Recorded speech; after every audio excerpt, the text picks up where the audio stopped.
Olá, meus amigos, bem-vindos a mais um vídeo do nosso Conhecendo a CLT. Nós vamos hoje ter a oportunidade de falar um pouco sobre prescrição. Eu sei que é um tema que gera muita dúvida, muitas pessoas me perguntam, então acho que o primeiro ponto é lembrar o conceito de prescrição. Prescrição é perda do direito de ação pelo decurso do tempo. Nós temos prazo para entrarmos com uma ação, em qualquer área do direito, não só no direito do trabalho. Mas no direito do trabalho, tanto a Constituição Federal quanto a CLT, elas estabelecem um prazo, e no nosso caso, da CLT, da Constituição, na questão trabalhista, os prazos eles se dividem em dois momentos. O artigo 11 da CLT vem nos falar sobre esses dois momentos, em relação ao contrato de trabalho. O marco temporal aí é o contrato de trabalho, no seu início e na sua extinção. Mas no início dos vídeos eu sempre deixo os meus contatos. Então aí vai meu Instagram, @professor Victor Stuck, e também tem o canal do Telegram, que eu posto quase que diariamente dicas, então fica aí. É só digitar no navegador t.me/professor Victor Stuck que você tem acesso. É só passar a integrar o canal, que tem muito conteúdo para a gente poder conversar. Então, em relação à prescrição, o artigo 11 nos diz: a pretensão quanto a créditos resultantes das relações de trabalho prescreve em 5 anos para os trabalhadores urbanos e rurais até o limite de 2 anos após a extinção do contrato de trabalho. Veja que ele fala em dois prazos prescricionais. A prescrição de 5 anos é uma proteção que o legislador estabelece em relação aos direitos trabalhistas. Imagina que um trabalhador começa a trabalhar, celebra o contrato de trabalho lá com a empresa, ou com uma pessoa física, não importa. A partir dessa data, começa a contar o prazo prescricional de determinados direitos. É que a gente sempre conta de forma inversa, né? Mas pensa assim, o empregador não concedeu férias dentro do período concessivo. Terminou o período concessivo. Quando que esse empregado pode pedir essas férias que o empregador não concedeu? Ele tem 5 anos. É que isso é contado enquanto o contrato de trabalho está vigente. Por isso que a gente sempre faz a leitura da prescrição para trás. Pensa assim, entrou com a ação. Quantos anos estão protegidos? Os últimos 5 anos estão protegidos. O que ficou para trás desses 5 anos prescreveu. Mas essa é uma das espécies de prescrição. A outra forma de prescrição é a chamada prescrição bienal, de 2 anos. Essa começa a ser contada quando o contrato acaba. E não importa por que ele acabou. Pode ser por pedido de demissão, pode ser porque o empregado foi mandado embora pelo empregador sem justa causa ou até por justa causa, não importa o motivo. Fato é, acabou o contrato. O empregado que queira entrar na justiça pedindo alguma coisa que o empregador não deu, tem 2 anos para ajuizar essa ação. Mas essa prescrição de 5 anos continua a ser contada. Então, ele pode processar o empregador enquanto trabalha? Pode. É que na prática a gente não vê isso. Porque, obviamente, o empregado vai ficar com medo de retaliação. Ele processa o empregador enquanto é empregado, ele fala, nossa, esse empregador vai me mandar embora. Ele corre esse risco. Por isso que é muito mais comum entrar com a ação depois que acabou o contrato. Agora, entrou com a ação, os últimos 5 anos estão protegidos. Então pode acontecer do tempo que ele demorou após o término do contrato, correr, e ele perder direitos de contrato efetivamente, porque a prescrição bienal, 2 anos, a partir do término do contrato, é contada com a de 5 anos, os últimos 5 anos estão protegidos, com a data que a gente entra com ação na Justiça do Trabalho. Agora, ainda em relação à prescrição, o artigo 11, parágrafo 1º fala: o disposto nesse artigo não se aplica às ações que tenham por objeto anotações para fins de prova junto à Previdência Social.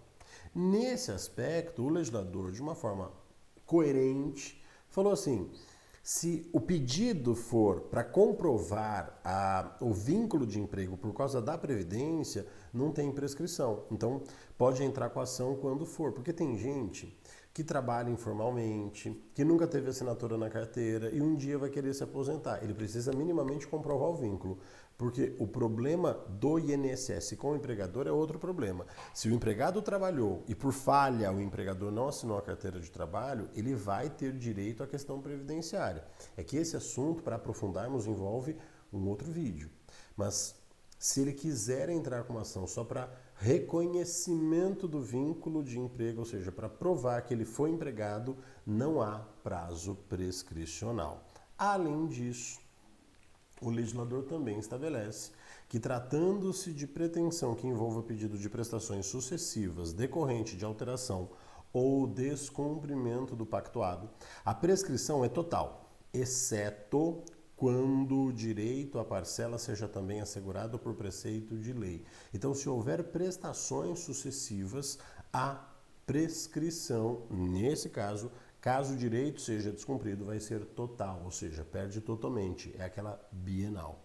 E o parágrafo 3º nos assegura que a interrupção da prescrição somente ocorrerá pelo ajuizamento de reclamação trabalhista, mesmo em juízo incompetente, ainda que venha a ser extinta sem resolução do mérito, produzindo efeitos apenas em relação aos pedidos idênticos.